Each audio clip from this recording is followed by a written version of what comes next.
Hey everybody, happy Thursday. Had to think about it for a second. Payday for me, so it's a good day. As I mentioned, if she wasn't in shed, I said we'd do Voodoo Queen for the Meet the Collection, which we will do. Just a reminder, sticker competition. You want to win a couple of stickers, check out the video from Saturday, which would have been with Sumatran shorttails on a pet snake. We'll have the details for the contest there. Got a couple people that have entered so far. Anybody else that wants to get on that now, you have pretty much today and tomorrow, and then I'm going to pick the winner there and send those out. So, Voodoo Queen is another Sumatran short-tail python. I don't remember if I took her out in the video. I think that I did.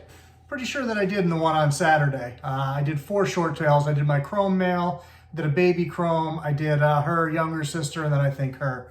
Her birthday is May 31st. So it's coming up in what, a month and a half-ish, somewhere in there.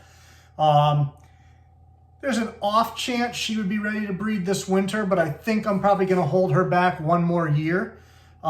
Age-wise, she would be there this winter because she will be turning 4, but I would like a little more size on her. She's not very big, but neither are her mother or father. They're both on the smaller side. She's still a little bit smaller than they are. But they're not very big animals. Tux and Incognito both are pretty small shorttails, especially when you look at Sambuca. Sambuca's much larger, which you'll see her someday on the channel here. So as I mentioned, her parents are Tux and Incognito. Tux has not been on the channel yet. He will be at some point. Incognito you can check out on a Meet the Collection segment. I think that's the only video that she's on, and it'll say her name specifically so you can find that. Just like her mother, she's an amazing snake. I can take her anywhere. I have taken her to programs with kids. Since she was a hatchling, the kids have taken her out. I have pictures of these guys as baby where the kids are holding them up, trying to take selfies of themselves in one hand, holding the shorttails in the other. I've taken her to shows. She'll sit on the table and go to sleep, like not even in anything, just fall asleep there. She'll fall asleep in my lap for 4 hours at a time. Like she's just chill. She doesn't care about anything. She's got that real nice Sumatran short-tail head. She's got nice eyes. Hard to see in this lighting, of course. But she's a very pretty animal.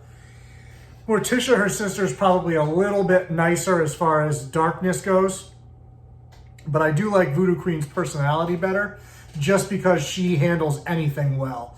Those of you that follow me on Instagram, end of last summer, I think I posted a video of her and Morticia outside. And you'll see Voodoo Queen's just chilling and Morticia's losing her mind. She just doesn't like certain things, situationally speaking, and she'll get very upset and agitated just because she can't handle it. Whereas Voodoo Queen, there's not a situation I can put this snake into that makes her nervous or upsets her.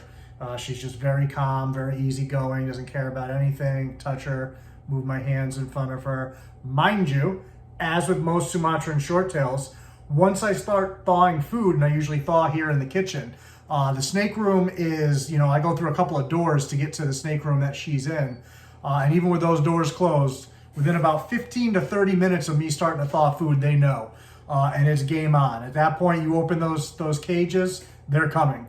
And it's not that they're mean, it's not that they're aggressive or anything like that. It's not even defensive behavior. Sumatrans are just very food driven, and once they know food's coming, all bets are off. You cannot stop that process in their mind. They just don't let it go. Probably one of the most stubborn species I've ever worked with.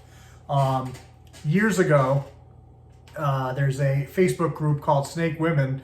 I think if you searched my name in like, Myth or Moving to Feed or something like that, there's a video I did in there that she was in when she was smaller. I used her to show the difference in reaction versus me entering the cage versus a food item, to show people that cage aggression and all that stuff is a myth and that, moving to feed is useless.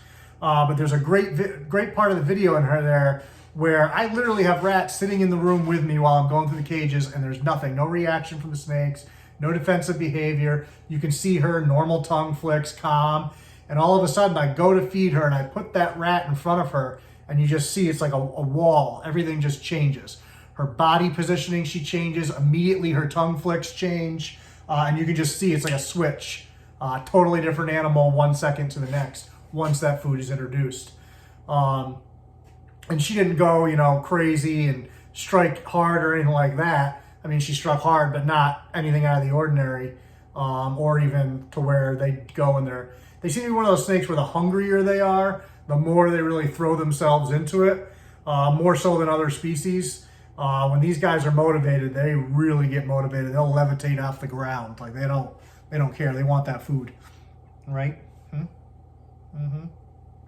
But you can see she's just laid back, you know, curious, seeing what's going on. She'll come and interact with me. She'll go and interact with her environment. Outside, she's really, really laid back. She'll sit there and soak up a little sun, and she'll put herself in the shade. She'll probably move a grand total of about 6 feet over the course of several hours. She's not real busybodied when she's outside. She's not real busybodied inside. Even now, you see she really hasn't moved the back half of her body. It's just the front half. She's scoping out, and now she's going to check out the window. She can see the dog outside, I'm sure, so she's probably checking all that kind of stuff out. But definitely a cool animal. Definitely a species that I really, really enjoy. A lot of times you guys will see when I'm holding them, especially, you can see this defined spine here. That is something that short tails should have to a certain extent. Obviously, it's a little exaggerated because of the way that I'm holding her. But, you know, if you saw her on a more, you know, level surface or something, you can see it's not quite as defined as when, you know, you turn their body and really put pressure on that spot. If you look at their skeletons, you can Google it. Their skeletons are a lot different. They have a really, really raised spine there. So you should be able to see that. If you can't see it at all, most cases, your short tail's overweight. And you don't necessarily need to see it down the whole body. Some you will, some you won't, depending on how they're structured. But you should be able to see it at least, you know, several times over the course of their body, see some kind of definition there, not just a big round tub of lard looking like a sausage. So again, this is Voodoo Queen. Parents are Tux and Incognito, and her birthday is May 31st. Always want to remember that kind of stuff because you never know when that might be the answer to a future contest to give some stuff away.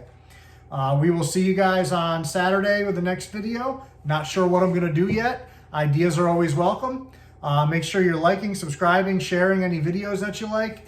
I try to respond to every comment that's pertinent to respond to, or at least like it and let you know that I saw it. Obviously, once in a while, my notifications are a little junky, but most of the time, you will get a response if it's a question or, you know, a comment that I should be responding to. And then, you know, you'll always get some kind of acknowledgement that I saw it, because I appreciate the interaction. We'll see you guys on Saturday. Take care.